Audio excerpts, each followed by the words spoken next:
Les sciences avec, je vous le disais, un mythe des légendes marines. Pendant des siècles, on s'est d'ailleurs interrogé sur son existence réelle. Il s'agit du calamar géant. On a eu la preuve de son existence il y a quelques années. Eh bien, nouvelle avancée aujourd'hui. L'un de ces animaux a pu être filmé dans son milieu naturel. Cela se passe au Japon. Gilles Marinet, Denis Sébastien. À 900 mètres de profondeur, un calamar géant attaque. Débusqué par les phares d'un sous-marin japonais, il tente de se débarrasser de l'intrus.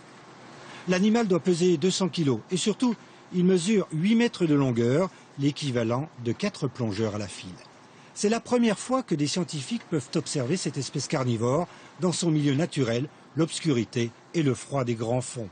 Dans le monde entier, les océanographes sont enthousiastes. Pour François Sarano, c'est une nouvelle étape qui commence dans l'exploration de la vie au fond des océans. Tout ça, c'est peuplé. C'est peuplé par des animaux que nous n'avons jamais vus, peut-être même que nous ne verrons jamais, des grands, des petits. Donc le fait de dire, pour la première fois, après 60 ans de recherche quand même, on a pu voir cet animal, ça dit que tout d'un coup on commence à avoir les moyens d'aller enfin voir sur place comment ils vivent. Et la réalité pourrait rejoindre la fiction. Dans son livre 20 milieux sous les mers, Jules Verne avait imaginé un calamar de 18 mètres. Or, les scientifiques estiment aujourd'hui que les océans pourraient abriter des spécimens de plus de 30 mètres de longueur.